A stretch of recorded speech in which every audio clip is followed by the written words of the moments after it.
GTEC, a fairly new nonprofit. We are a nonprofit, and our mandate is to sort of educate the community on sustainable technologies.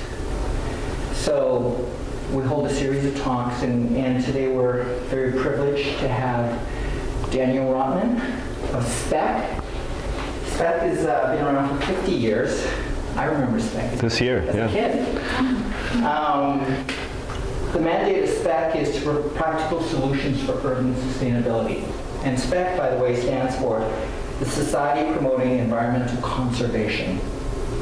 So it too is a nonprofit, charitable, and volunteer-driven organization. Are there any Reddit users in the crowd?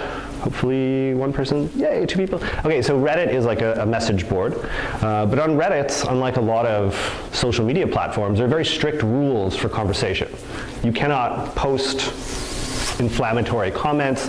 Your comment will never even be posted online. Nobody will ever see it. There's a moderator who screens everything. And so people know that if they want to get credits on this message board, if they want to get social, if they want to reach people and have their posts be seen, they have to follow by the rules. Right? So their behavior is guided by things that are happening directly around them. It's the rules of the game that matter more than you trying to play to win. So what I want to do with that in mind is go actually speak to everybody and say what, and I want you to say your name. Tell me if there's a behavior that you'd like to work on, or something that you'd like to change about yourself. And it could be something as easy as I'd like to bring my reusable mug to work more often, to whatever you feel is good for you. And then I'm going to take notes. And then what we're going to do is, based on what you guys tell me you'd like to get out of this evening, I'm going to go through the content that I have and try and address all of your individual concerns. And we have a small enough crowd that it makes it a little easier to do this. So I hope that you're all willing. If you don't want to, please feel free to pass, and I would invite you to do that. So around the idea of creating context for new behavior, and we'll talk about what context means and what behavior means and what behavior change means. So thinking about all these things, what would you like to get out of this evening? And so we can start from here, if you don't mind. I'm Shauna, and I did master recycling in 2015. Yes, it was the first year. It was great. I guess there's a couple of things when I saw this topic. I thought I was really keen on coming. I want to change. I guess it's so overwhelming, the bad news you hear, and then when you see people not doing recycling right, or you see things misplaced, it's very discouraging. And sometimes you just like that. And then when you have to give up hope. I think that's the thing, like to keep. And then also not to, and sometimes, to rely a lot on convenience sometimes, that's why, you need to get something, do I need to get it now, right? Because sometimes I could get it bulk somewhere, so things like that. So and not relying, not going into convenience mode. Yeah, okay, cool. So how to deal with the difficulty also and keep on going, and then, not getting sucked into convenience, right? And then, when you're like, why is everyone doing that? Yeah, I got sucked into convenience today. Anybody else get sucked into convenience today? I did. Next, Hey everyone, my name's Shayla.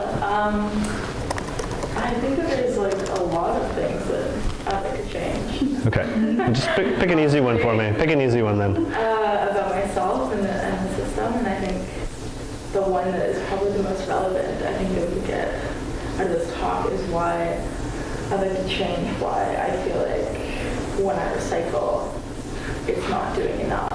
And in comparison to the capitalistic structures and certain corporations that are extracting resources at such a rate that my recycling or my not using a bag when picking up produce from the grocery store is even going to make a small dent into these giant capitalistic structures.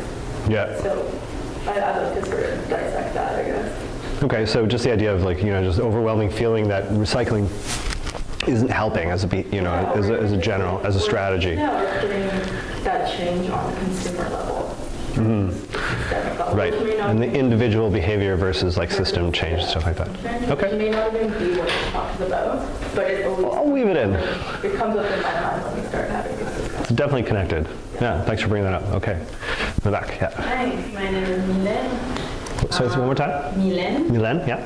I'm going to build on that, and I think it's a big one. Is how like you have your own kind of personal ethics and what you want to accomplish, and then you feel that you're like hitting the wall of like a system that isn't growing with you into that goal.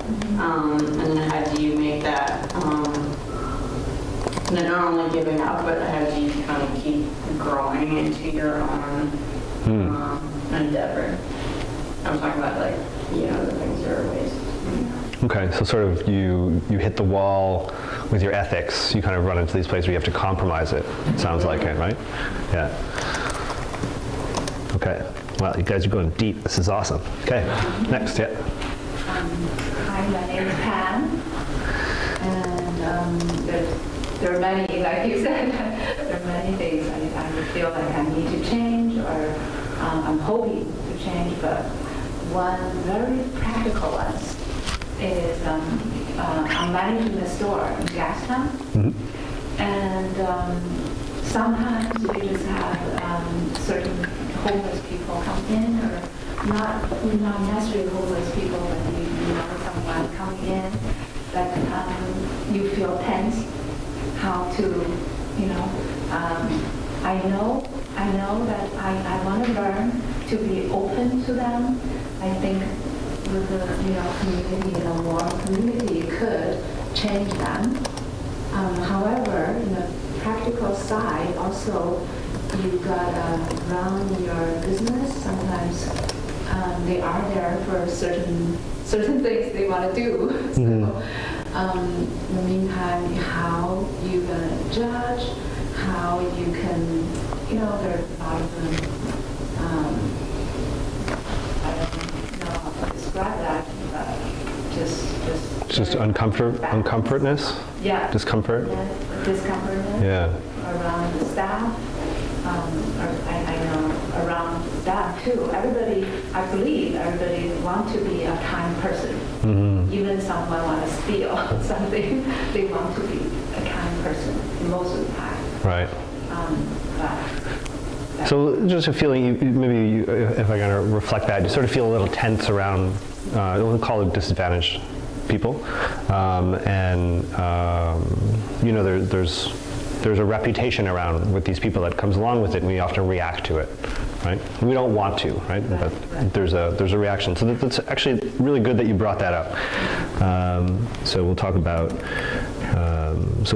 that in a high level way around the way we see the world. Yeah. Okay. Excellent. Next. Hi, my name is Dash. Dash. And, I run a community group that promotes plant-based lifestyle as effective climate action. Okay. And as it's very personal choice, I want to kind of devise more strategic ways to help people transition and adopt, so that it's more scalable. Yeah. Okay. Yeah, so that's very specific purpose I'm here. Yeah. No, that's great. Thank you. Yeah. Hi again, Norman.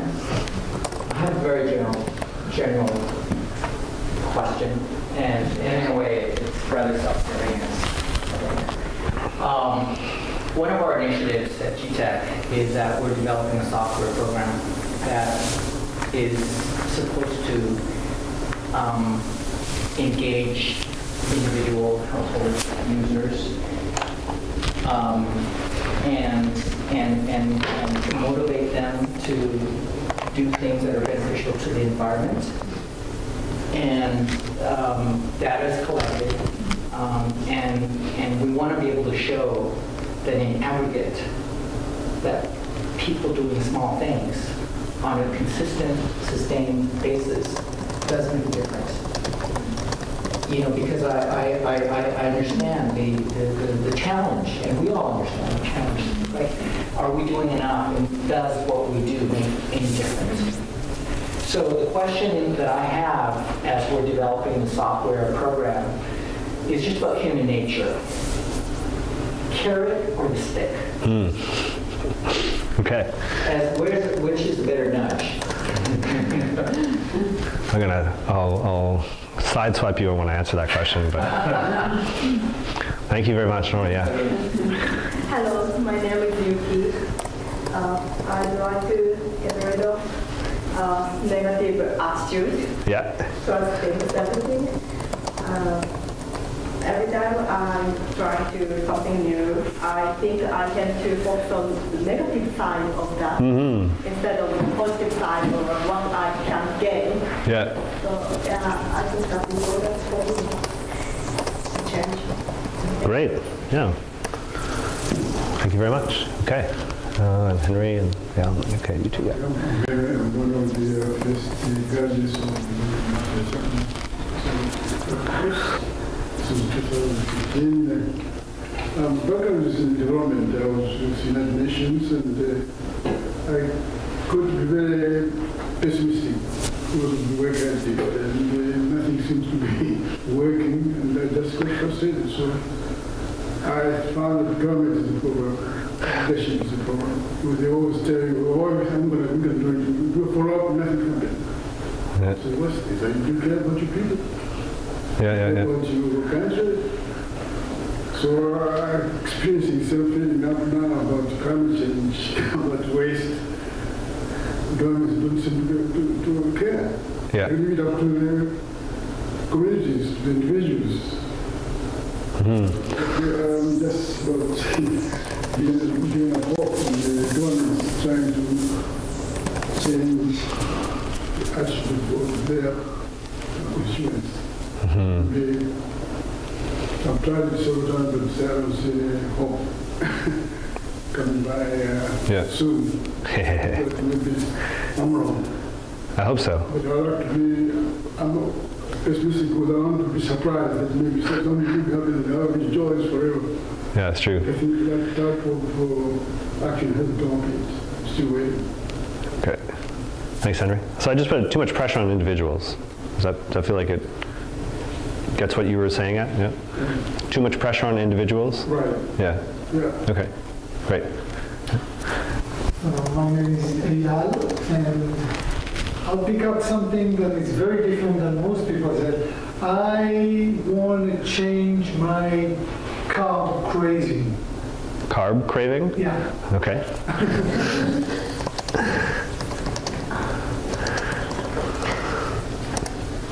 Excellent. Change your carb craving. Easy. Yeah. Carbohydrates.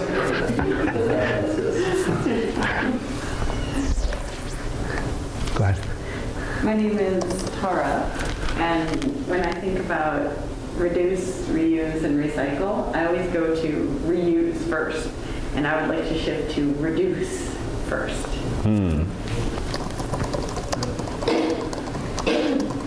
Shifting from reuse to reduce.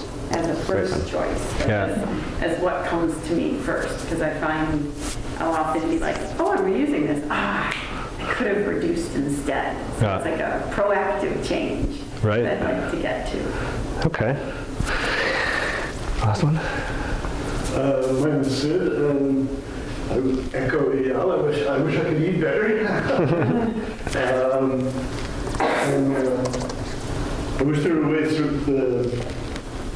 get more of the government to agree to do something more quickly, to see it as a crisis. I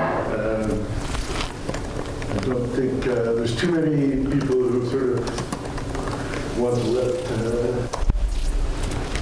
things evolve and hopefully get better a little bit at a time and hopefully in time. And I wish there were a way to get them to see that more clearly, what's going on. Yeah, so we need to encourage more fast action. Yeah. Less incrementalism, maybe? Yeah. Wow, okay. Well, for some people, there's not even an interest. Right. They're not doing anything. That's true.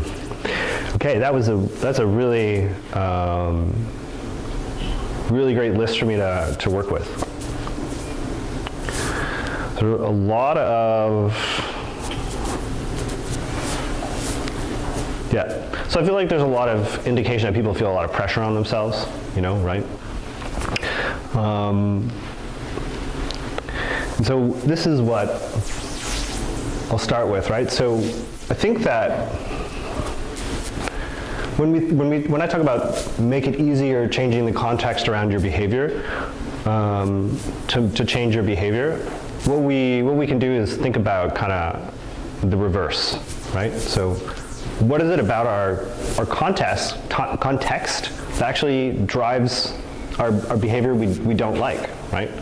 And if you don't mind, Yuki, I'll talk about the way that you think negatively, right? So what is it about the surrounding environment that might be encouraging you to think negatively about everything, right? So are there I can think of something, right? So if you listen to the news a lot, that's almost always bad news, right? So do you listen to the news a lot? Yes. Okay. Do you talk about the events with your friends afterwards and things like that, or is it just kind of reading? Not really, but I can't stop watching the negative news. Yeah. And that discourages me, I think. Actually. Okay. So I think that's something right there, right? So do you think that you're watching all of this negative news is contributing to the context of your behavior? Yeah, might be, yeah. Right? Yeah. Okay. So I'll be honest with you, I stopped watching the news. I can't. There's too much negativity, right? And I know some other people who have done the same thing. You just stop watching the news, but then you feel anxious because you don't know what's going on in the world. But I don't know. I've gone without watching the news for months. It feels great. You don't miss anything. It's so another way of changing the context around your behavior is I'll say AL, right? So what's something about when do you normally eat carbs? When do I want to eat carbs? No, when you normally eat carbs. Oh, when I actually end up eating is very, very little. Yeah. In the morning. Okay. As you want to cut that very, very little out, but. No, it's more the craving, the thought pattern, because for so many years it was my main staple. I'm vegetarian. I probably don't eat enough protein, and I crave, or used to crave, I still am, just comfort food, bread and pasta and things. Right. And it's a struggle. Yeah. It's all over the place. You see it everywhere. You hear about it everywhere. So that's the context, right? Yeah. Right. So seeing things, hearing them, experiencing things around you is what creates the context, right? So we'll jump into this.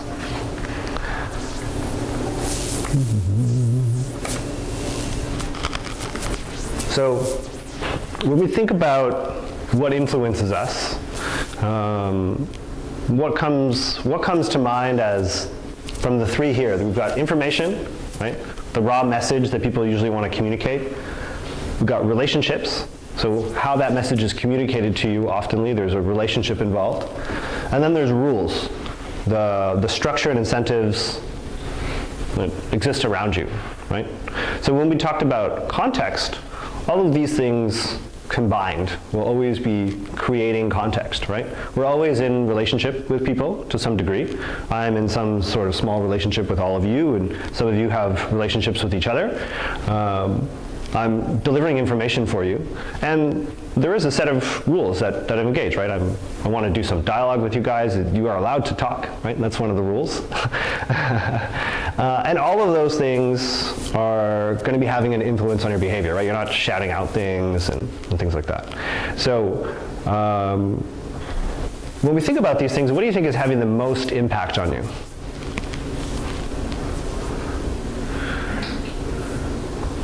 I think relationships. Yeah. Okay. And do you want to suggest why? I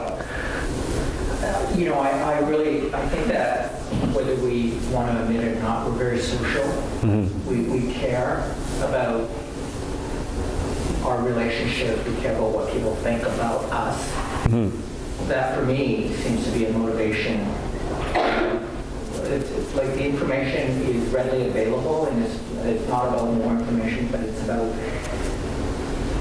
the relationship. So if someone who I have a strong relationship with, or whose opinion I respect, says to me, well, you know, I don't want to be judged if you know, by in an adverse or negative way for something. So I think the relationship aspect to me is most important. Okay. Yeah, I mean, I think that's a really great answer, right? And I think that, so when we're trying to address our behavior, right, what do we normally do, right? Or how do we normally convince people to try and change their behavior, right? We talk to them, right? We try and give them information, right? But then something that we might not be doing enough of when we deliver information to people is create that relationship, right? So everybody can think about, you know, the difficulty we feel when we think that recycling isn't enough, right? Or that what we're not doing isn't enough, or when, you know, we constantly just feel like everything that we do isn't working, right? So I would just consider that information, right? But then when you add the layer of relationships, and you say, well, you know, we've been to the Master Recycler program, right? And it is working. There are people who are changing through the Master Recycler program, right? So what this kind of allows you to do is to just refocus things, right? So we get caught up by trying to deal with all the tense going on around us. We're ignoring the relationships. So here's the tricky thing with our brain. I'm gonna jump into that now. Actually, first I'll give you, yeah. Actually, let's go jump into the brain. Okay. I'm just sorry. I wanted to ask about the rules, though. Because I think how people are commenting on the corporation. Because there's sort of the rules of the society rules, the rules of a corporation that, or even as simple as the rules of where you put wet or what, and so it's almost like the rules of the corporation aren't jiving with what we. So how you can't? It's sort of difficult to change that, the rules. Yeah, that's true. All right, so the rules have a lot of influence over us as well, especially when the rules are rigged, right? That's something that I think a lot of people tend to feel, is that it's actually, the rules are made in the opposite direction than what we want to be going, right? So I think that what that indicates then is that when we think about certain kinds of behavior, the rules really matter, right? And let's just think about something like for something that's really recent, just single-use items, right? There are no rules against using it, right? So everybody uses it, right? But let's just think about laws as one set of rules. But then let's think about one more thing, just because I think it's relevant to some of the things that some people spoke about, which are your personal rules, right? And how strict do you keep your personal rules, right? Because that will create the sense of a system within you, right? And if you keep on breaking your own rules, then maybe you're making yourself into a bad guy, right? So a lot of getting over the negativity and a lot of dealing with the difficulty and a lot of running up against those walls all the time requires us to have more compassion, right? And that's something that's a big part of the Master Recycler program, is to become compassionate recyclers and compassionate for yourself, right? And so I'll give you a good reason now to become compassionate for yourself.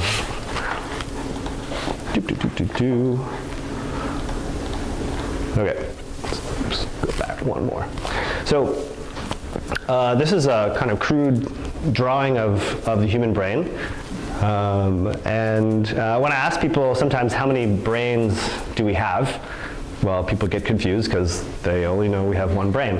But what this shows is that we have kind of three brains, right?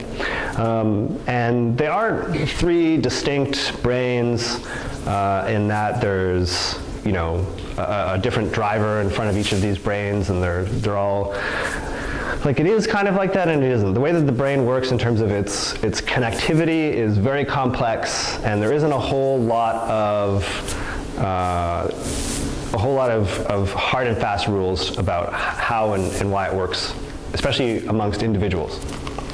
So our reptile brain, which is sort of the most primal that we have within us, and also some of the similar brain structures exist in snakes and reptiles. And it takes care of our most human needs, right? So it takes care of our digestion, our breathing, our heart rate, our fight or flight response.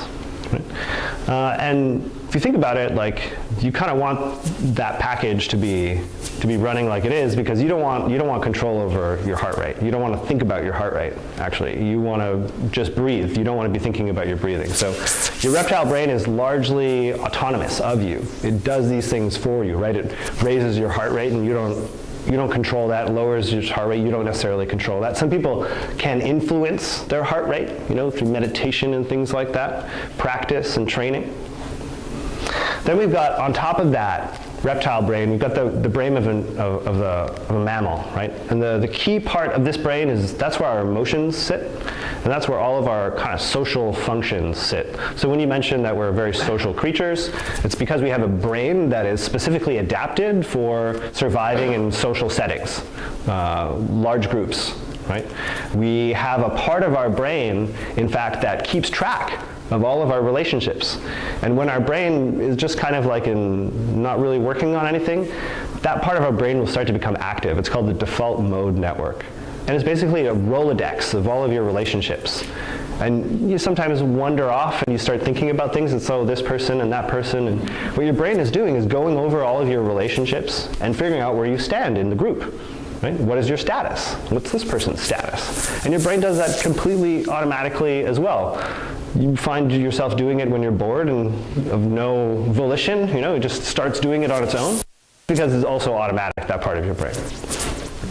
Now, the most advanced part of your brain, the brain of a modern mammal, this includes parts of brains that don't exist in other animals, actually. It exists in other monkeys and apes, like primates like ourselves, so like orangutans, chimpanzees, bonobos are different than monkeys, right? Monkeys they're actually missing certain parts of brain structures that we have specific ones that are meant for human stuff, right? And what do I mean by human stuff? I mean all the things that we do in here, this part of our brain. It's like the planning that we do, short-term memory.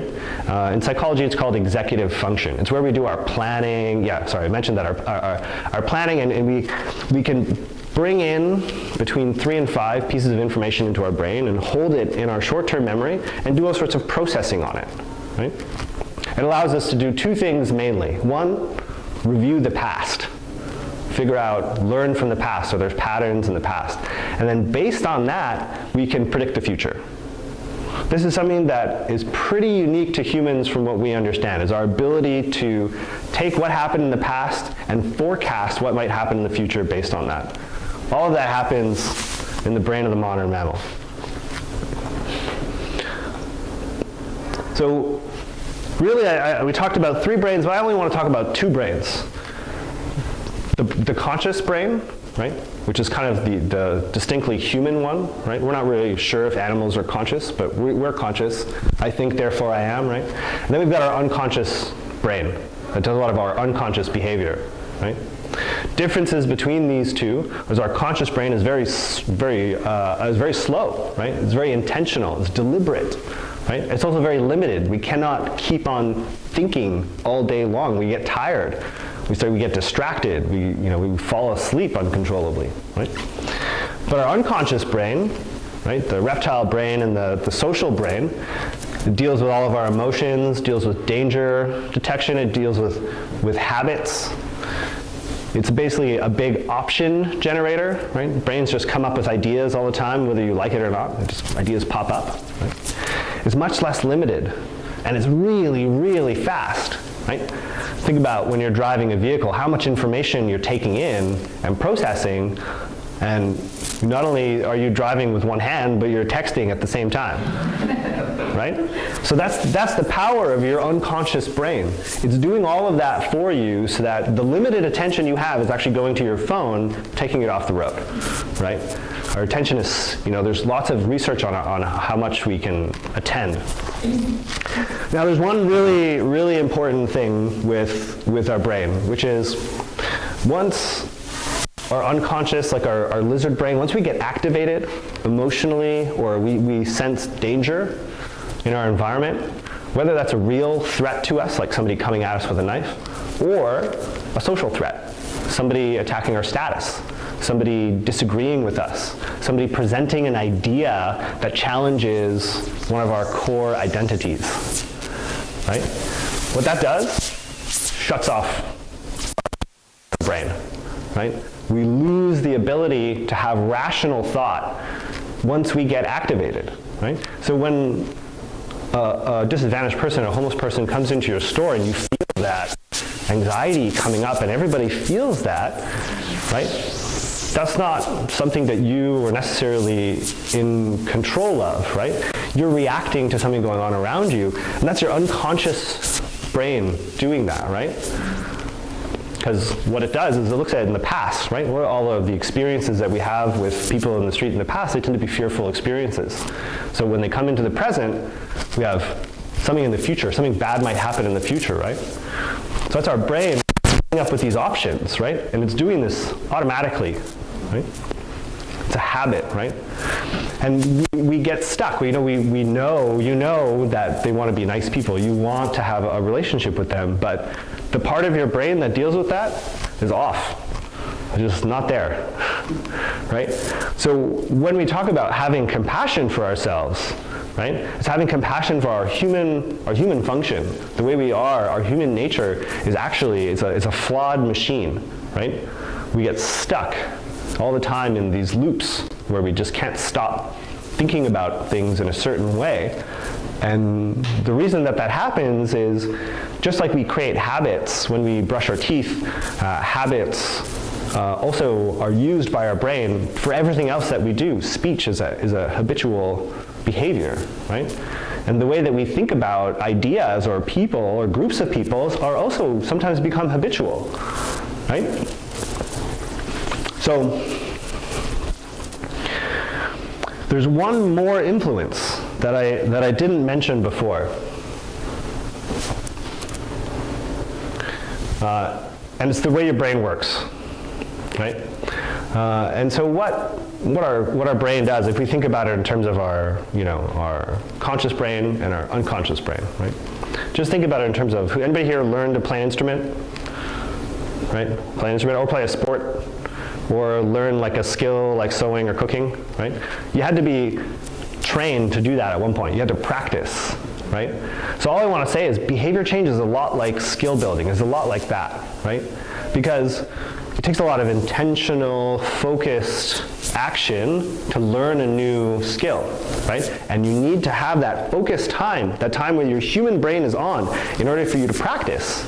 And you do that enough times, and what your brain does is it takes the connections that it makes in your conscious brain and then kind of downloads it into your unconscious brain so that you can do it automatically. But what we don't realize is that our brain is doing this all the time for everything, and it's been doing it since you were a kid.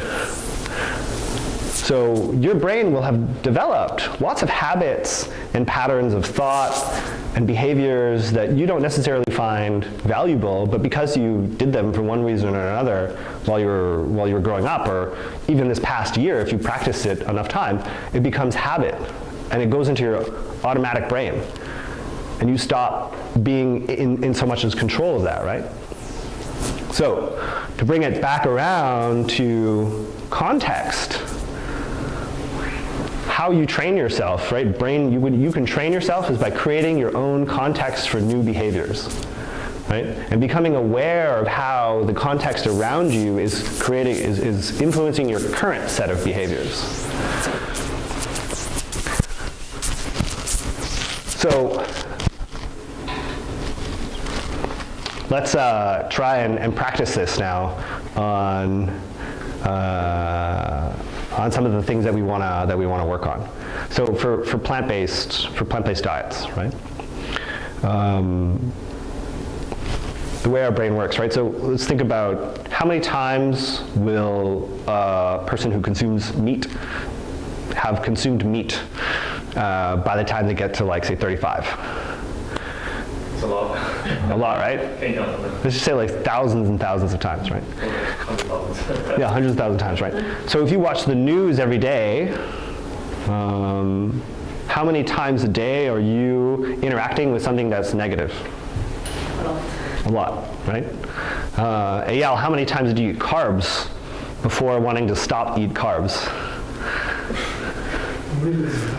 Okay, right? So, and then let's bring it up to that level, right? How many times have we been told that it's us that's the problem, it's not the system, right? How many rules are set up to tell us it's on us, it's not the system, right? So there's a lot of these influences happening on us right now, and we discredit them because we don't often think about this influence. We think about the other influences. We think about laws and information and relationships, right? But this one has kind of like a multiplier effect, right? Which brain does the excuses come from? Excuses? That's really good. That's really good. Excuses can be well practiced for people, right? Sometimes it's just excuses come out of people's mouths and they don't even notice it, right? It's just we're so well versed in practice at giving excuses, right? And also let's think about this, Sid. So how do we encourage more fast action, right? Let's just think about how the government has worked up till this point. A lot of slow, incremental actions, occasionally peppered by really harsh, direct, firm actions, right? So if we want to think about that, well, we have to go back in the past and say, well, what were the contexts around those quick, decisive actions? And how can we create the context for those quick, decisive action? Naomi Klein talks about this a lot, actually, right? In her new book, This Changes Everything. She talks about this in a very big way because what she's seen over and over again is that governments create crises, right? They create problems, and then all of a sudden, a whole bunch more laws get created, and policies get created because of that crisis that they sometimes manufacture, right? So all they do is they create the context in order to drive people's behavior, and then, well, you reacted. Now the government is kind of listening to you, right? Because you reacted, but they created that context, right? And we can do that for ourselves as well, right? Let's think about,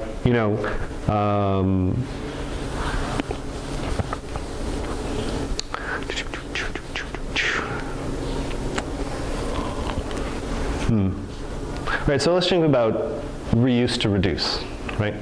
So how do we create a context, right, where you think about reduction more than you do reuse? Right, so what's something that you wish you reduced and that you reused recently? I'd say a paper cup. A paper cup. Okay, so what was the context? I can remember being late to like a session like this and rushing in, and I was thirsty, and there was water, and there was a paper cup, and I grabbed it before I even thought, oh, I have my bottle. And so then I'm like, oh, I'll just keep that paper cup. A couple of times. So you had your bottle on you, but you forgot. Yeah. Mm-hmm. Yeah. So it's interesting. So there was a context there, right? And the context was the busyness in your mind, and you got distracted, and then you reached for the cup, right? So. And it was a Vancouver Zero Waste. Around, and I'm like, oh, dope. Yeah. So maybe you were nervous also too from being inside that context, right? So this is where things get a little, kind of a little outside of what we can talk about in this, because it's not really like therapy, right? But yeah, but we have to think about the context inside our mind, right? Because that's an environment that all the rules and influences have an effect on, right? And the reason I want to bring that up is actually, can I do that? No, let's go back here. So the brain of the modern mammal is where information gets processed, right? We deal with information up there mostly, right? And the why information doesn't work is because, well, when we get activated in our emotional brain, this brain shuts off. So information no longer works, right? The thing I didn't tell you before is that not only can this brain get shut off by being overwhelmed by, emotions or the context or the environment, but it also just runs out of steam after a while, right? We can only really consume enough energy to power that part of our brain. So some research suggests about 3 hours a day, non-consecutive time, right? But you only have about 3 hours of focused attention every day.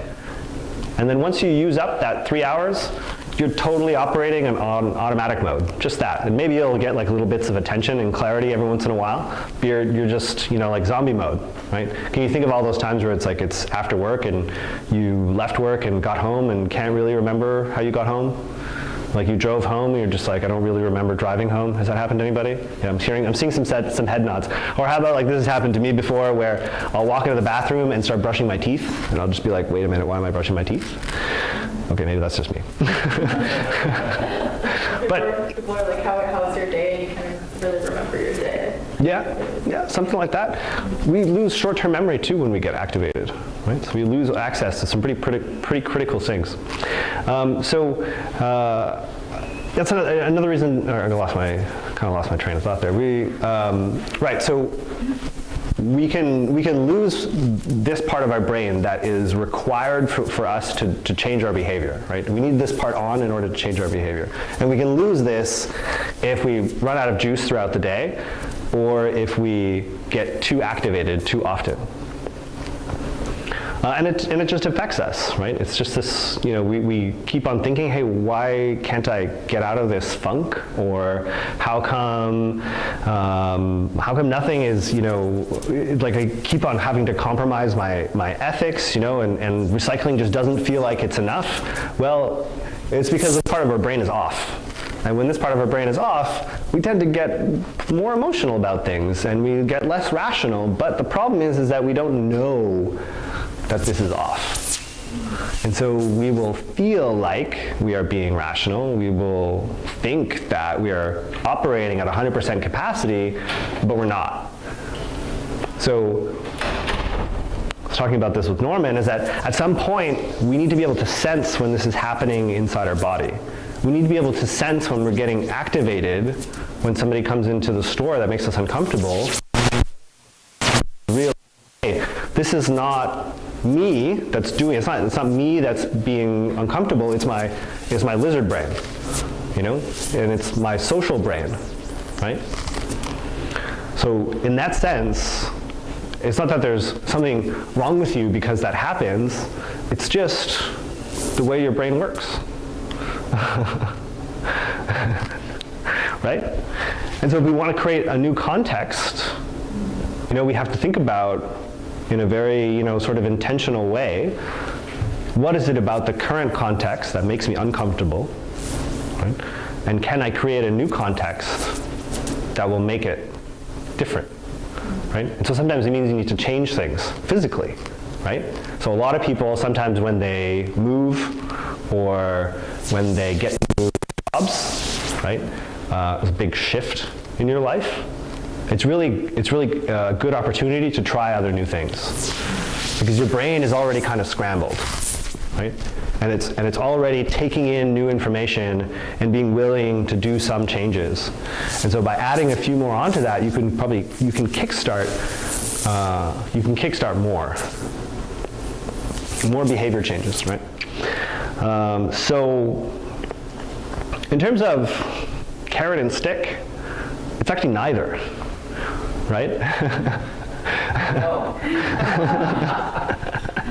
So what is it? It's carrot and stick are a part of context, but so is just repeating behavior until it's normal, right? So you can, because the thing is if you keep on giving somebody the stick, right? You create a relationship now where you're the punitive person, and that becomes the standard, right? Same thing where you give somebody a reward every time they see you. You now create an expectation for that reward, right? So it's less about the carrot and the stick and more about creating that context. And sometimes that means having very intentional relationships with people that are, based more on honesty and about what your intentions are rather than achieving a result or some sort of exchange.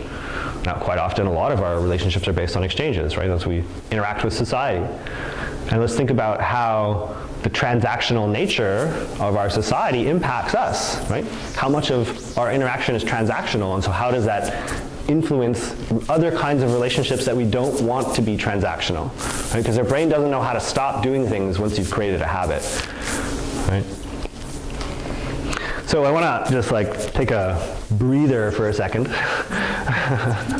and check in with people and see, has something sparked something inside you? Is there something that give you an idea on your particular challenge that you brought with or that you mentioned? Does anybody want to, yeah? I'm just wondering if, around the strategies that one might want to develop to, let's say, inspire people who aren't living green, and maybe the reason is because their modern brain just shut off after work, getting home, and then if it's neither here nor then can you use other strategies to recontextualize or create that new context that are maybe more pleasant or yeah.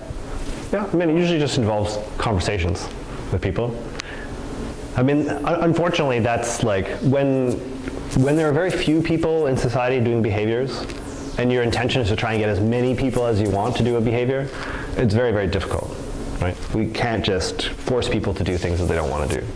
But we can create groups of people that are all doing what we want to do, right? So that's called creating a context, right? So if I and 10 of my friends go out and we're all people that bring our reusable mugs with us, but there's 2 or 3 people in that group who join who aren't the kind of people who always bring their reusable mugs, how do you think that they're going to feel like they're in the minority in that group, right? And that everybody else is doing that, right? So sometimes it means that we need to very intentionally create that context, right, where we stack the odds of the group around us and bring people in a slow enough manner so that they always feel like everybody else around them is doing the thing that you want them to do, and they're the only ones who aren't. Because think about it. If everybody around you has the newest iPhone or Samsung, what do you want to do? You want to get that new thing, right? So you need to create that context, and Apple and Samsung do a great job of creating that context by continuously releasing new things and convincing us that the newest thing is the best thing that there is, right? They create that context intentionally. And so we need to do the same thing, right? So that's something that we do with the SPEC Waste Committee, right? We think about how can we do that, right? And, quite often that means working in small groups, working with your friends, starting at a much smaller scale than trying to get everybody around you to change all at once. And then quite often it just means we have to go inside ourselves a little bit too, right? And understand the way that we work might be influencing the way that we try and get other people to work, right? So when we talk about strategies, right? The number one way to connect with the parts of our brain that are social is to talk about values, right? So these are all reasons to stop using disposable coffee cups, and people will connect with different parts of this, right? And when we're speaking to people about wanting to make a change, we need to realize that our values are not other people's values. And that when we're speaking, we're espousing and talking about our own values, right? So it means we need to look at our own values and understand why they are potentially, why we're doing it, right? And what are our values? Our values are our core ethics, our personal rules, right? That's our internal rule system that we live by. What are the values that are most important to me? And they change, right? So we can come up with all sorts of reasons, right? And some reasons will be better than others for different people. And so in order for us to accurately, talk about plant-based diets with people, we need to think about all of the different values that are at play, not just the ones that matter to you, right? But all of the values that matter to other people. And then the fun part comes when you have this value and I have a value. And what quite often happens is values compete with each other. Right?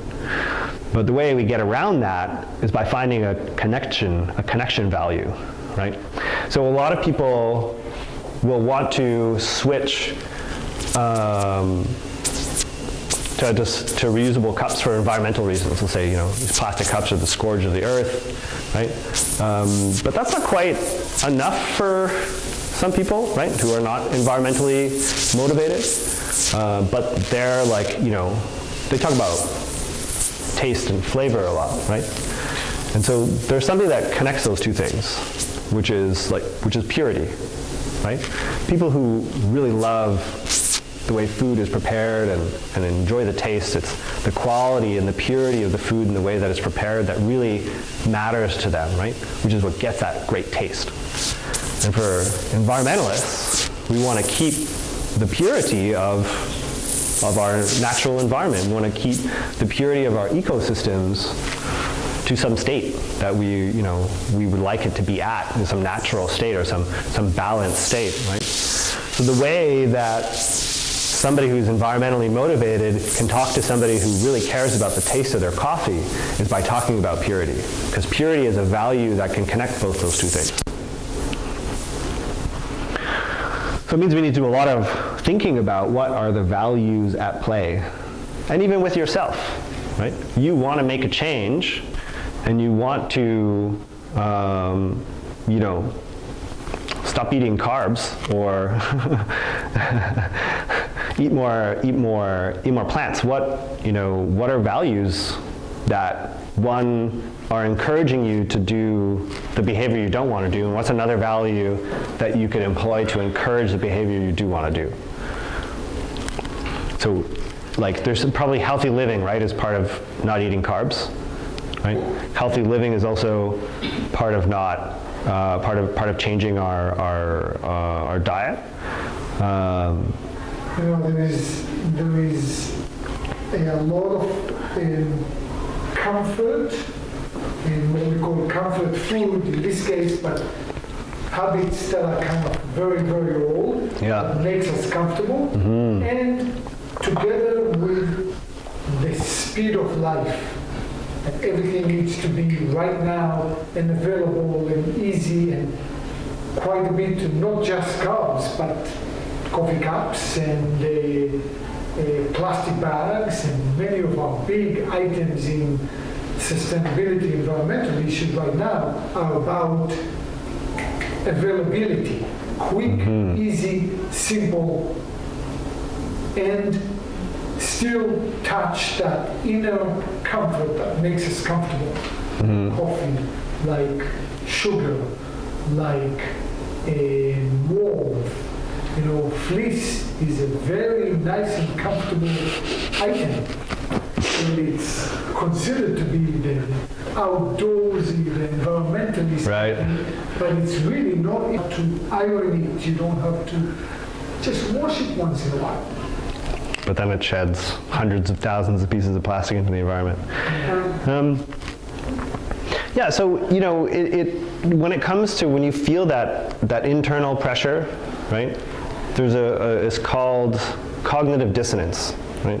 Is when we hold two ideas that are opposite to each other at the same time, or we hold two values that are important to each other but that are competing at the same time, right? Quite often, for health reasons, certain things can't be recycled, right? Quite often not for heat reasons, that's a bad example, but we'll call this heat reasons, that's more of like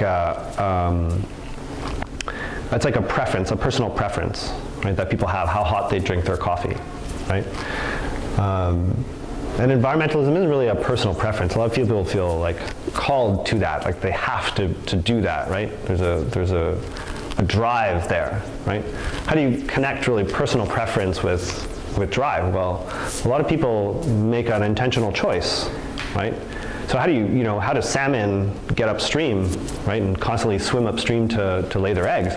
You make that intentional choice. And if you think about your internal state, your internal environment, and your intentions and how important that is, of creating a context in your brain, in your mind, about how the world can work. That's called changing context, right?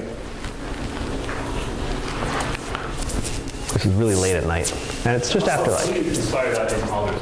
Like, I think it's fairly easier to do it for yourself. Yeah. But to inspire that in other people, especially for environmental reasons, how to create that movement is, I think it's, you brought out like community context before, right? And for me, that's more like a chicken and egg kind of question, because when you start as a minority, you're really going against the stream, right? How do you build that context? How do we shape that for other people? And I think drive is definitely one way, but then a lot of people have that cognitive dissonance. Helping them to connect that, I think it's really challenging. Yeah. So the way I would encourage that is by the way that I'm doing it right now, right? I taught you something about your brain, right? And in the healthcare profession, and in training, and in coaching, there's a certain level of education that's provided in order for people to level up. Right, and why I focus on on really this simple thing, right? This is so important because most people don't understand or don't recognize that they're going offline, And when you're offline, all of the best arguments in the world, the most rational reasons to do things, don't work. Right? And we see this happening kind of like in politics, right? Where they're using attack ads and it's all very like emotionally driven because they know that people's rational brains are off and it's way easier to talk to our monkey brain, right? Our monkey brain gets the better of us, right? And the way that we can't change the fact that our monkey brain will come out, right? All we can do is recognize when it happens, and when it happens, there are certain steps that we can take to mitigate the effects, right? So for example, you're in a conversation with somebody about plant-based diets, and it's just you're hitting that wall with them, right? What time of day is it? Is it at nighttime? Are you really tired? Chances are that part of the brain is off for them and for you, right? So you won't even realize that you're not even being rational, and they're just defending themselves because their brain is off, they're not receiving information, and they're just trying to protect themselves, right? They're receiving a threat, right? Just don't have conversations like that late at night. But even on a better day, yeah, but you have to create the context for that conversation, right? You got to invite that person out. You have to make sure they're well rested. You have to feed them good food, right? And build that trust with them so that when the information lands, it's going to land in a receptive human being, right? And it just so happens that for a lot of us, most of the time, we're in automatic mode, and we're just not. And it's part of it is the way our system is set up. There's so much demands on us, right? So time is so short, right? And all of that makes us feel more stressed, and all of that shuts down our brain even more, right? So it means that we need to be very we need to become more skillful at creating environments that pull people out of that and bring them into a space that you think you can have a conversation with them, right? And it's quite often very different, right? It's about relationship. It's quite often about finding the best way to relate with that person through connecting values, right? Doing and having that conversation about values. And there's we don't have time, to go into this too much. It's another strategy. It's a whole other conversation, but it's motivational interviewing, right? As you find out what is it that people find their own strength all the time to make changes, right? So if you are talking to somebody about making a large change in their life, you have to find out when was another time that they made a large change in their life, right? And what were the values that they employed, and how did they overcome difficulty in that particular challenge, right? And you get them to talk about all of the ways that they overcome difficulty in the context of this challenge. And then they will be like, oh, well, maybe if I did it there, I could do it here as well. But in order for them to get to that, they have to be like, they just have to be conscious, right? They have to be awake. Now, a lot of us are just asleep. And for me, or the way I look at it many times is monkey see, monkey do. Mm-hmm. Just keep on doing the same behavior again and again, and slowly more and more people looking at it, more and more people copying it, yeah. And at the end there's the critical mass start. Mm-hmm. Mm-hmm. It suddenly become a habit and a norm. Yeah, right. Yeah. So it's good that you brought that up, because we didn't really talk about social norms, right? So social norms are kind of another way of talking about the informal rules in our society. They're not written rules, but they're more informal rules, right? And they're based off of what the majority of people seem to be doing at the time. And so people can influence that by getting large groups of people together, for example, protests, that all share common ideas, and get them all out and about at the same time, right? And then that makes it seem like to everybody else watching that there are a lot of people who are paying attention to this. And when they see people in that crowd who are like themselves, then that starts to change people's minds, right? So we can't necessarily focus on trying to create change in the large mass of majority around us. We need to focus on creating change firstly within ourselves, and then within our closest relationships. And then you encourage your closest relationships to create that change within themselves, and they go out and do that with their closest relationships. So it is a very slow-moving kind of way, but people pick up on this stuff really quickly, right? People can adopt new technologies very, very quickly if we get that right kind of feel, right? So in order for us to be effective in doing that, I need to be my best self. That's all I can ever try and do, is role model what I would like other people to do and be seen. Actually, I have a comment and a question. Yeah. This gentleman earlier suggested, and I think it's very appropriate, this idea of rationalization.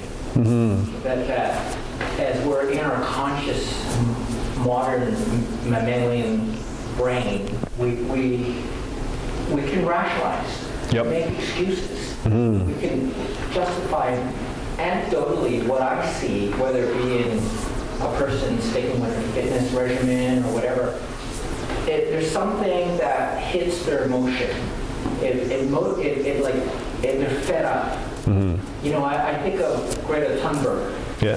She was fed up. She was angry. Yeah. And it's like and that seems more of the ancient mammalian mind brain than the higher level. So because you need to activate that survival instinct, if you will, fear of death instinct, in order to facilitate change or something, So you bring up a really good point, right? Because we live in the same world. You live in the same world as Greta, right? I live in the same world as Greta. We all live in the same world as Greta, but Greta is really mad, right? Yeah. So what is it about her context then that's driving her behavior, right?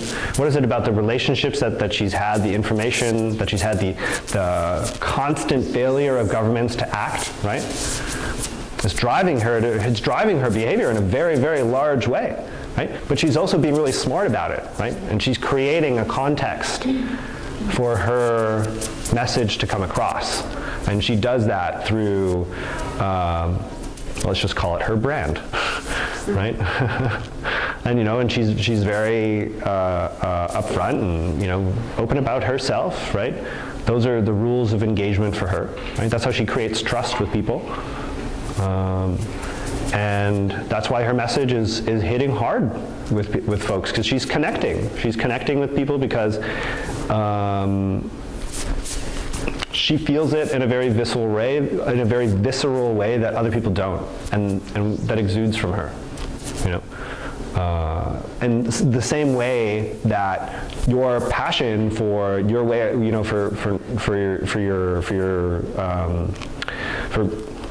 say veganism? Yeah, is that the right way of saying it? Your passion for that is what will influence people. You'll feel the energy coming from you, right? And that really matters, right? Because that's also about creating that context.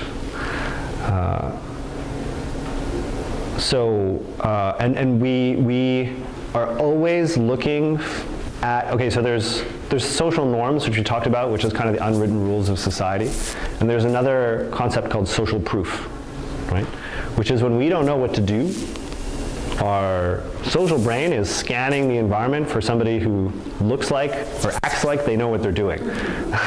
And then we pick them out and say, oh, I'm going to do what that person is doing, right? The monkey see, monkey do effect. So we want to be seen when people are looking out for that, right? What do I do in this circumstance? You want to be the person that people see. Now, quite often that might mean, like, stepping out of ourselves to be a little bit more in the public eye, right? Or so we can be seen more. But that's up to you, right? Because, like I said before, it's about your own internal context and how you manage that, right? And then about how you use your close relationships to expand on that idea. Right? So you might just need to talk to one of these guys. The guys that come into your store, get to know them all, right?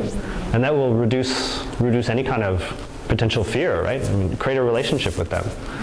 The context, like that. Inner changes first. It comes first. Yeah. And you can expect other people to change first. Exactly, right? Yeah. I did like a course with my parents recently about parent-child relationships. And what I, got from the course was, stop blaming my parents and start focusing on myself. Because it ends up being a block, right?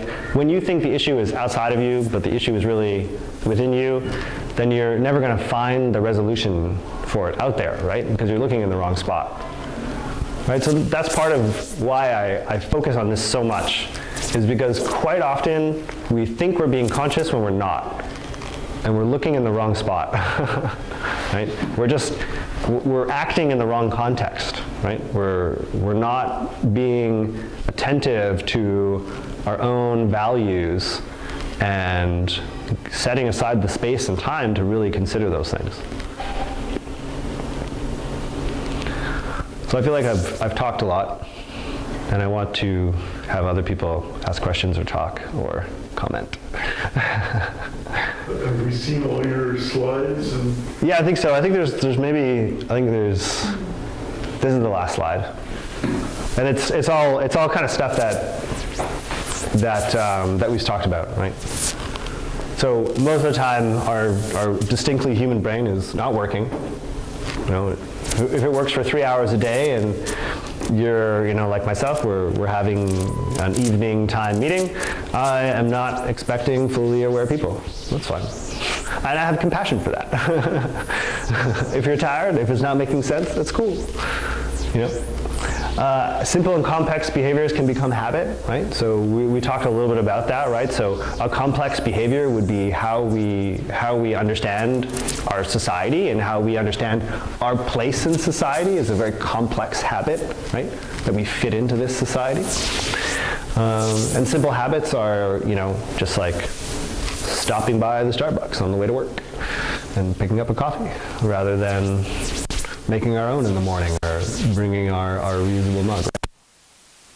Behavior change is a function of feedback, which is something I didn't talk about a whole lot, but we did a little bit because when you're in relationship with somebody and you're having a dialogue with them, you're constantly getting feedback from them, right? And when we give the example of learning an instrument or playing a sport and coaching, for example, you're in a relationship with somebody who knows you particularly well and is also able to give you feedback in such a way that allows you to improve on yourself. Right?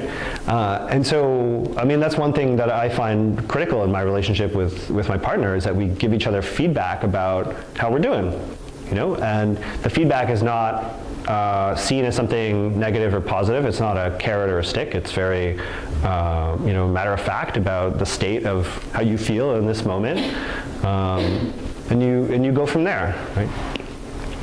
So, think of like we don't get any feedback on our environmental performance, right?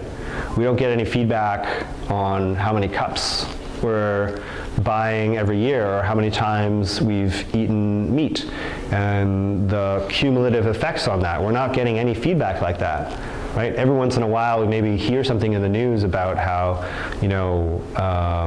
Vancouver is recycling 63% or something like that. So we get the feedback of everybody else's behavior combined, right? We don't get individual feedback.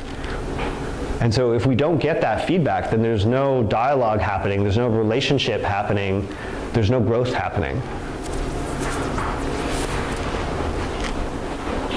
Yeah. I want to mention something about, you mentioned the word values quite a few times. And I think, and you correct me if you think I'm wrong, that the values, the individual values that we have are actually very fluid. I don't think that most of us are completely clear about many of our values.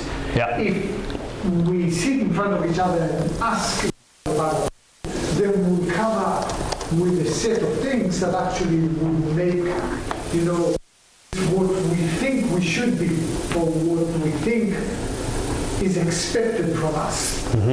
But when you look at individual behavior, values are more habits. Values are not necessarily conscious ideas.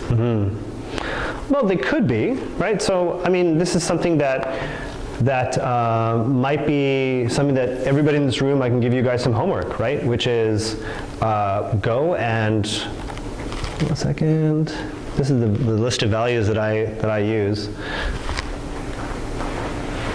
I think this has about 300 values on it. Wow. And so the way this exercise generally works is, we've got, it's 8:25 till 9, right? Yes. And we'll try and maybe just finish a little bit earlier. So why don't we just take 10 minutes, if that's okay with everybody, and we can do a values exercise. Does everybody have like a phone or a piece of paper or a pen or something that they can write with? So what I want everybody to do is to, looking at this list, I'll get it squeezed onto one page. Wow, there's a lot here. So that's the list. So feel free to come up here if you need to. Take this moment to drink some water, have a bathroom break, and then if you're curious, come look at these objects which are on the table here. And then I'll tell you what they are afterwards. I want to actually get some water if you guys don't mind. So this is the list of values. Pick the top 10 and do it relatively quickly. By the time I come back from the list, like you should just be going down the list and being like, boom, that one, that one, that one, that one, that one, that one, okay, up to 10. So when I come back, everybody will have 10 values. Hello. Thanks.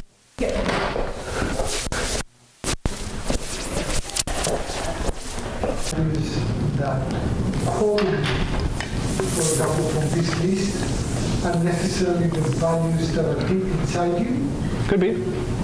but they don't have to be. Not necessarily, no. No. I think that, well, the next part you'll see. I don't know. I mean, so I think everybody has their 10. There's about 15 more seconds. So what I want you to do now is from that 10, pick the top 5. And I only want you to spend the next 2 minutes doing it, starting now.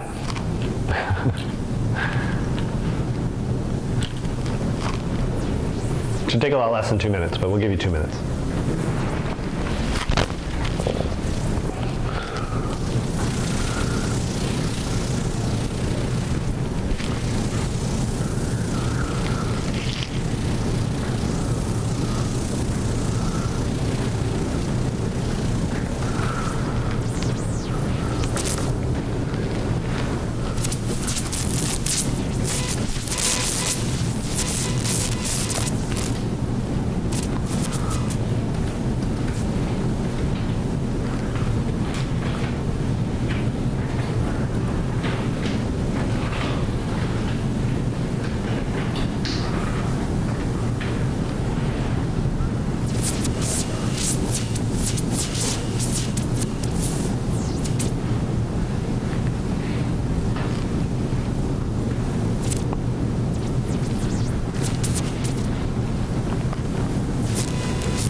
One more minute, or actually 30 more seconds.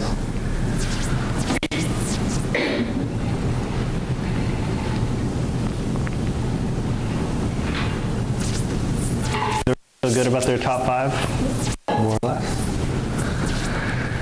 And now I'm going to ask you for the top 2.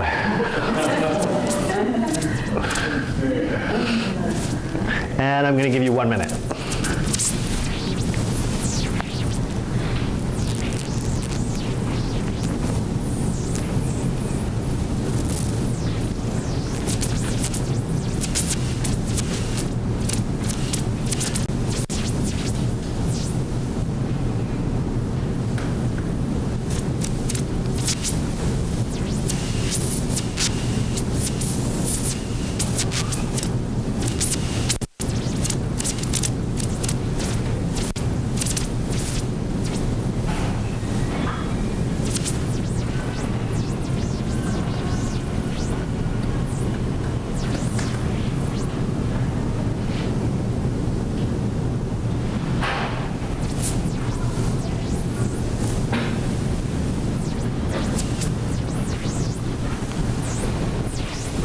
About 10 more seconds.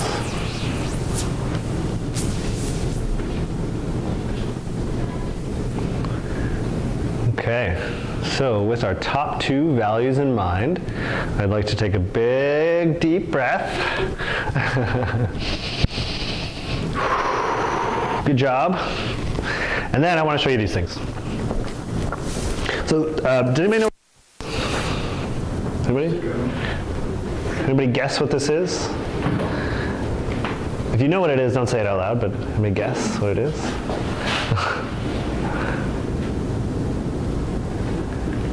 Anybody know? No? It's a circuit board. Circuit board, yes, right, it is a circuit board. This is a SkyTrain ticket. This is a paper, this is inside a SkyTrain ticket. That's how the tap thing works. It's actually a circuit board printed on plastic.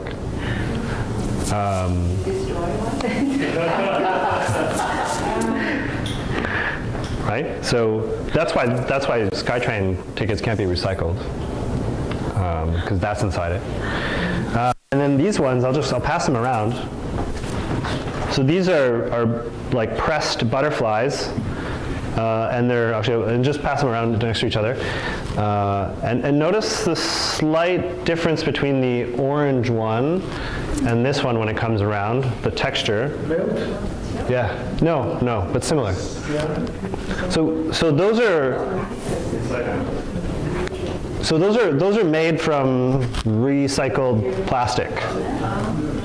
So the orange one is, you guys know that construction orange fencing? Yeah. It's made out of that. And those other butterflies, I'm pretty sure are made out of bottle caps. And so the reason why we can't mix plastics together is because they look like that if we try and recycle all the different kinds of plastic together. Right? So plastic doesn't mix, right? It's all made out of different materials.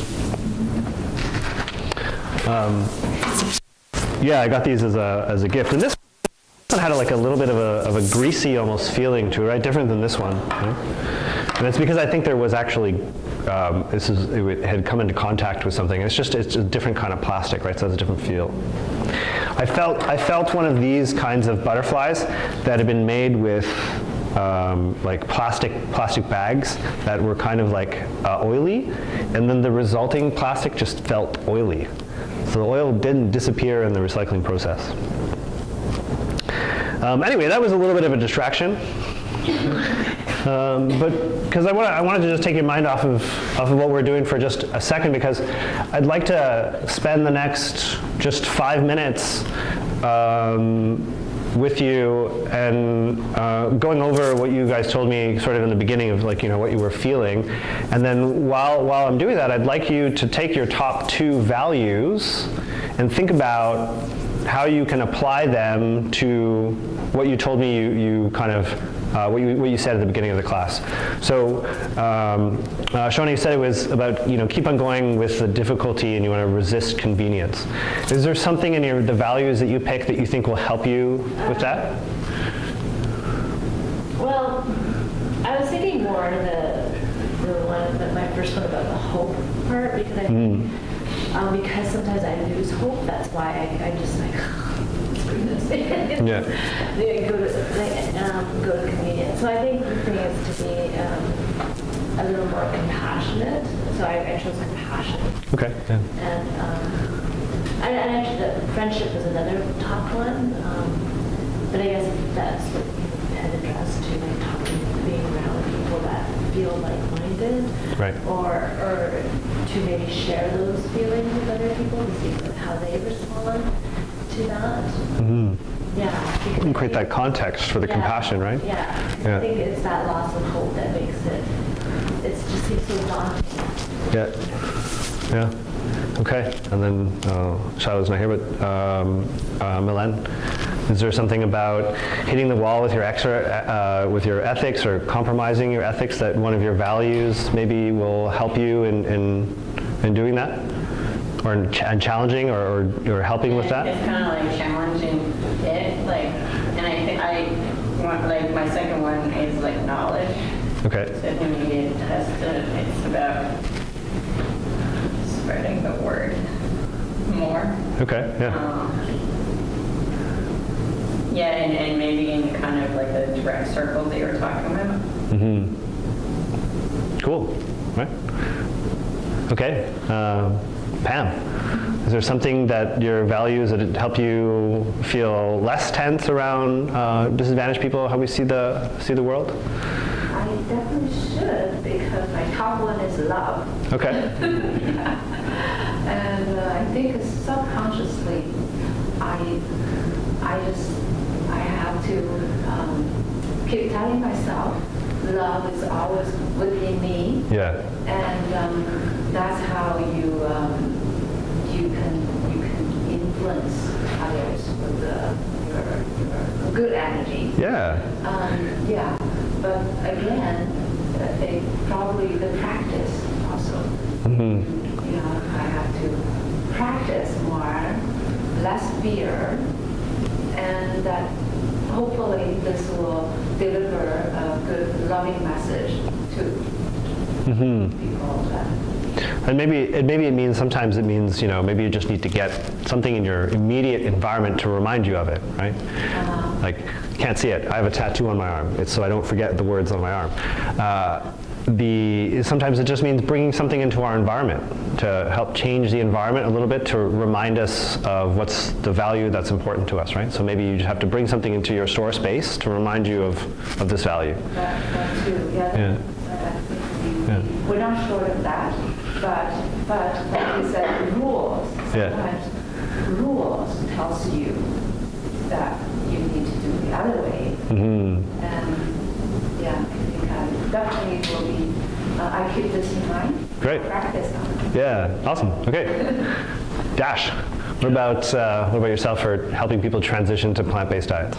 Yeah, so what top towards is the passion and growth. I think passion really comes down to building that relationship. It will come across as, you have to be passionate about something that you're advocating for, right? Yeah. So that's a given. But growth for me is not just individually, but as a community.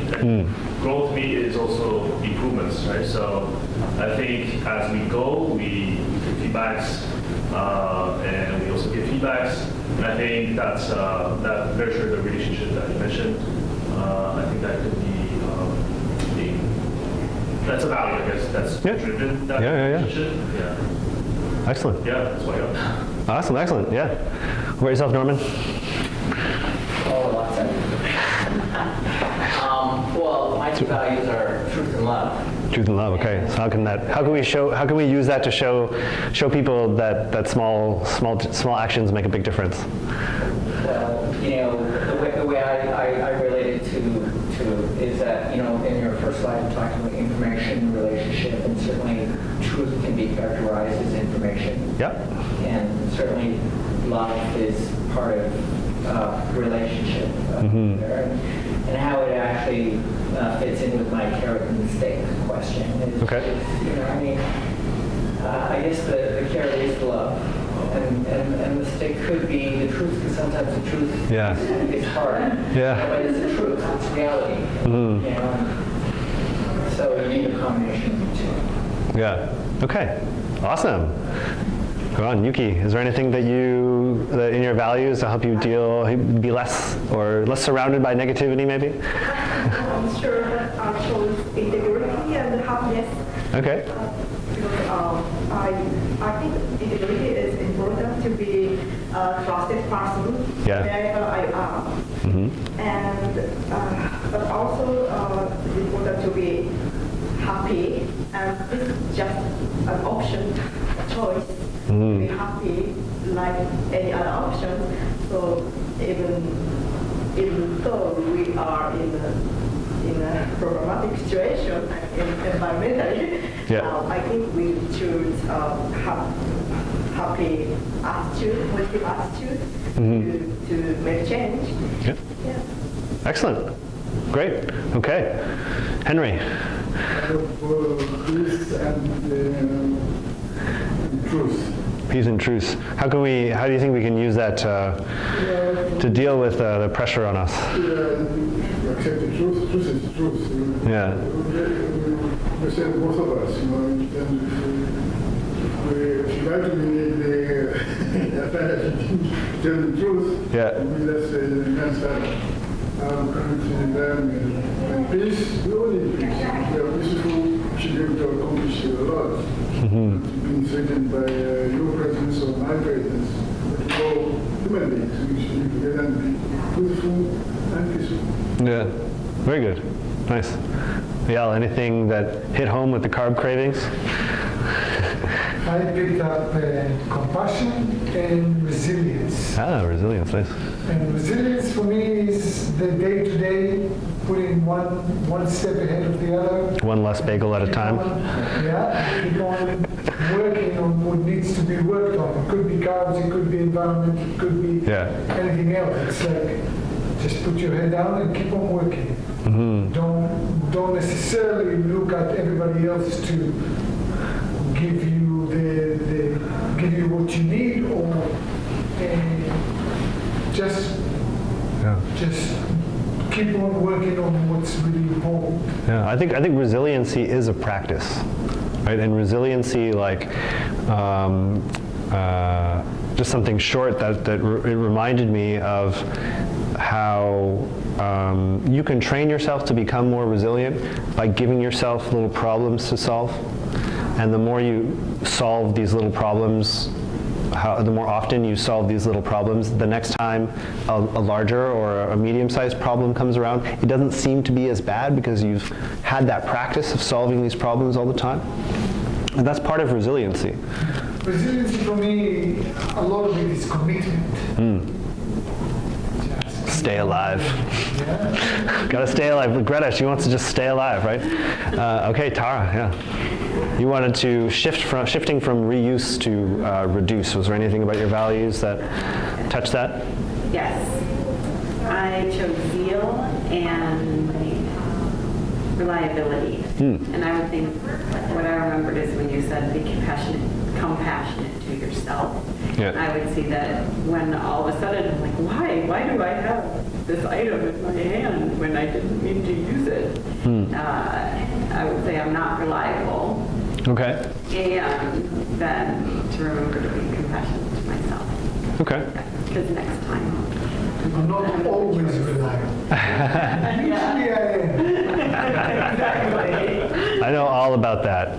Okay. I have a 12-year-old son Okay, yeah. who I believe is very obvious when part of his brain turns off. I can just see that, so I'll be more compassionate towards him also. Yeah. I bet your evolved brain is off right now. Yeah. Let's just take a step back and stare at the wall for a moment. And sometimes, I mean, just it brings me back to my own relationship with my partner and how in order to not get caught up in things, we have rules. And sometimes when we see each other in that state, we have a rule where you stop engaging. It's just, that's it. You know the other person is off, just stop engaging. It's the best. And just start again later. Yeah. Yeah. Thank you. Okay, Sid, how do we get more fast action, less incrementalism? Is there something about your values that you picked that can help you towards that? I'm sure I didn't go through this in detail, but the two I picked were logic and preparedness. And so far, of course, logic isn't affecting a lot of people. They're acting on their monkey brain as opposed to their modern mammal brain. They're ignoring well, as Greta says, ignoring the science. Right? She says, don't listen to me, listen to the scientists. So I'm not sure how, I mean, to be prepared with the arguments, you have to have someone who's willing to listen. Yeah. And there's a whole lot of people in power who are not willing to listen. They already know how things are. Yeah. And what you're telling them doesn't make any difference. Right. They're smarter than Okay. I'm not sure. I Yeah. don't know. All right. Yeah. No, it's okay. Just Improves things. think about it. That's all. I mean, these things. I think with values, like Eyal mentioned, is they tend to be fluid, right?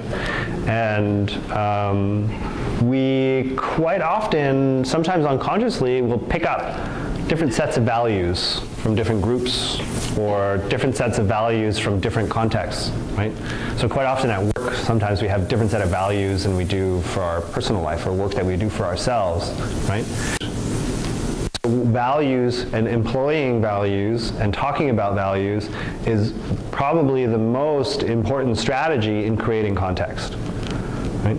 Because it's something that you can do, have a sit down with somebody and do intentionally and go through that process of what's important to me. Because at some point when you run into the wall or you get fed up or it's just not working anymore, you say, well, okay, what's important to me? What are my values? And go back to that internal context, that internal state where you can be at peace with yourself, right? And with your values. And if you find that perhaps there's a situation that's calling for more from you, then maybe there's another value that you need to bring into the equation then to help you get through that. Or find that connecting value with that other person so that you both can move forward together based on this new shared value. And that's bringing us to almost the end.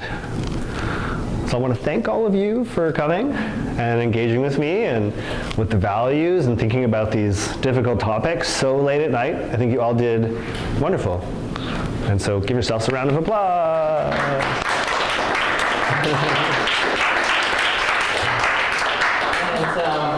And I wanted to just express great appreciation and thanks for a wonderful, engaging, insightful, and enlightening talk. Thank you for coming out. Yeah. Thank you for sharing your knowledge and experience. We appreciate that. Thank you. And, I wanted to give a shout out to our technician, our person of all things, Michelle over there. Hi, Michelle. And I want to thank the Kitsilano Neighbourhood House for allowing us this space to do this and just a quick review, and to also thank all of you for making it out here. We do have other talks. We do have a town hall, a very exciting town hall on Monday, November the 18th, just across the way, where it'll be very interactive. We're going to have a panel of people. We're going to have environmental activists speaking of, and the whole idea is to seek engagement, to seek some answers, some solutions, some thoughts, some feelings.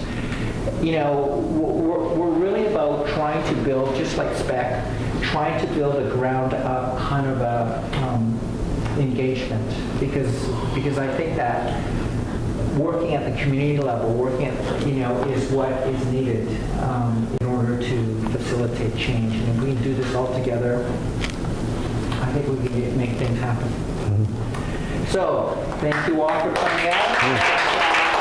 We'll see you at the next event. Thank you.